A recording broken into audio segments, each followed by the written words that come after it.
ont demandé à Diomaye de changer le ministre de la justice bi fi newoon leen ne même sàcc boo koy jàpp da nga koy jàpp ak xel bul ko jàppee xol def leen ndànk ñu ne ko déet jàppal gaa yi tëj ci kaso bi mu leen man mënuma jàpp ay nit ci sama jaar-jaar Ousmane Diagne si sama jaar-jaar xëy suba jàpp ay innocent tëj ci kaso bi ñu ne Diomaye di nga ko dàq par force. Général Tine c'est un militaire boo xam ne am na ko mën ñu ko defloo ñu dem jëli seen avocat inconditionnel donc nommé ko intérieur jël Yacine Fall nommé ko justice waaw léegi loolu ñu doon xaar ci justice bi yëpp anamu kan moo leen nommé du Ousmane Sonko kon kan moo war a responsable devant ces résultats dama ne on ne cherche pas de bouc émissaire le Sénégal est dans une situation désastreuse Guy Marius Sagna on l'aurait compris mu ne Sénégalais yi sonn nañu xale yi amuñu emploi baykat yi sonn nañu nappkat yi sonn nañu les prix ont augmenté dans ce pays il faut que ñu taxaw arrêter tappale bi ñu waxtaan pour génne Sénégal ci guuta gi waaye dafa nekk rek pour toujours xotti war ma yenn Sénégalais yi ne ay sàcc lañu c'est-à-dire que nit da ngay am mandute ba doo xool doomu aadama ne ko yow sàcc nga donc je condamne cela maintenant question bi nga ma laaj waaw par rapport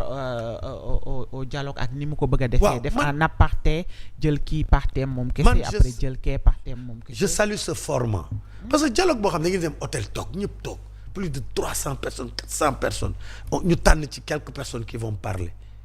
surtout nag politiciens dañuy foog ñoo ko moom j'appelle que le président Diomaye élargir ko à la société civile aux artisans aux autres corps de métier du Sénégal à la jeunesse sénégalaise ñu aux étudiants nañ leen parce que avec la crise universitaire ça peut amorcer ça peut être en tout cas une antichambre de discuter sur les termes de référence de la réforme universitaire. On a beaucoup de documents dans ce sens-là. On ne réinvente pas la roue, mais ça permet à la présidence, au président d'être en harmonie avec les étudiants, discuter avec eux pour que les étudiants comprennent qu'il faut qu'on réforme l'université. Et c'est dans leur intérêt à eux. Et c'est dans l'intérêt du Sénégal. On ne peut pas former des étudiants qui ne peuvent pas apporter de la valeur ajoutée dans leur pays. Le capital humain, le Sénégal en a besoin. Sa jeunesse, c'est du capital humain. Il faut que ñu woo xale yi waxtaan ak ñoom ba xale yi di jaay gerte ci mbedd bi ñu mën a waxtaan ak ñoom nan lañ leen di utiliser ci ay processus de production ci mbay. Donc dañuy format bi c'est excellent. Maintenant, et puis ça dépense moins. C'est vrai que man je suis partisan, je suis économiste que état jël fay ci hôtel yi jot xaalis fay salaire c'est important ñu woo presse bi jël ay convention ak la presse jox leen du dem ci poche Bougane non day dem ci poche personnel bi yow boo génnee nga donc gis nga économie c'est un cercle vertueux quand tu injectes de l'argent ñëpp ciy jot donc loolu dañ koy peut-être loolu lañ ci xaw a donc forme bi moo gën mais forme bi économique non seulement c'est plus économique waaye en dehors lu ma wax sànq ci mbiru entreprise d'hôtel yi nga xam ne mën nga leen jàppale c'est plus économique mais c'est plus efficace en termes d'échange. waxtaan bi quoi je suis là je en tant que parti politique monsieur Amadou Ba pourra discuter avec le président mais dans un groupe énorme il y a des choses que tu peux pas dire devant tout le monde donc il faut même saluer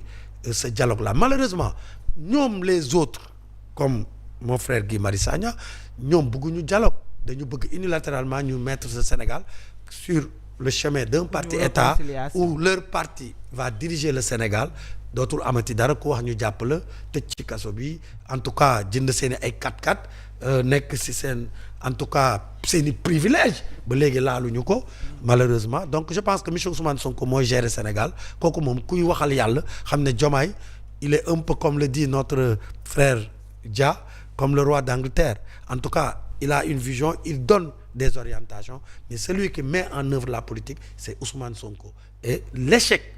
bi Ousmane Sonko am na ci responsabilité président Diomaye am na ci responsabilité. Et cette politique elle est définie par le président de la République. mais aujourd'hui je pense que c'est fait à dessein dañ ko saboter dañ ko galgal dañ ko suuxlu pour mu bañ a am benn résultat. Donc il est temps que mu jël ses responsabilités pour que ñu gisaat beneen Sénégal te y a des patriotes sénégalais comme moi qui sont prêts à l'accompagner dans ce sens-là. D'accord alors peut-être ñu tëj mais mënuñu bañ a wax également ci arrestation Ndiaga Seck ci mbirum homosexualité beeg acte contre nature yeeg yi ni mel mu nekk un responsable je dirais pas un militant de Pastef mais un responsable de ce parti également nekk un proche de notre premier ministre est-ce que tamit du laaj peut-être premier ministre ou bien ses proches ak yi ni mel ñu génn wax ak sénégalais yi quand même parce que xel yi ñaaw na wax ji bari na également. waaw c'est une question purement privée. Je pense que ñun li mu ñuy interpeller en tant qu'acteur politique c'est les valeurs. de la société. ñu ñaan suñu njaboot yàlla musal leen ndax le pays est infecté. te mën na dal ci njaboot bu ne. c'est-à-dire njaboot boo dugg mën na fa dal. dal na fii. dal na fii. koo xam ne dama doon def ak moom émission maa ngi koy massawu. c'est humain. maa ngi koy massawu. dal na ko xëy na bu ko sañoon du ko def xëy na vice la ci moom. waaw xale bi nga xam ne dafa am 12 ans ñu koy sàkku bu mu am 40 ans mu continuer di ko def kooku xam nga c'est victime la waaw boo criminalisé nekk na victime société bi ñu koy violer bu mu màgg moom mu koy def dañ koy daan ñaari yoon c'est-à-dire victime la 2 fois donc c'est des problématiques yoo xam ne on doit le gérer avec beaucoup de responsabilité man c'est mon point de vue dama wax ne fii ku fi yàlla dimbali moo fi am amul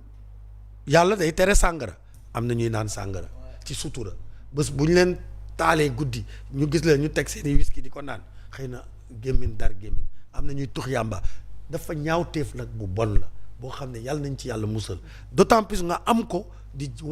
di ko def expressément pour wàll nit feebar yooyu sax la ñuy condamner d'une manière ou d'une autre mais je dis le Sénégal aujourd'hui doit porter une réflexion profonde avec les sociologues les psychiatres tous les acteurs ñu waxtaan même les économistes parce que day am ay impact économique parce que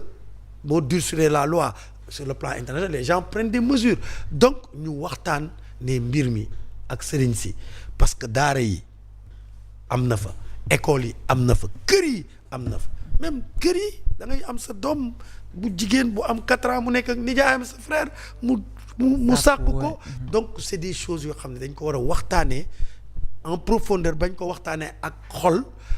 di ko waxtaanee ko ak xel pour préparer suñu doom yi une fois dans la rue une fois à l'école qu'ils soient armés bien armés à ce que personne n'en fasse des victimes donc man neex dëgg yàlla mën naa jàpp ne am na ñoo xam ne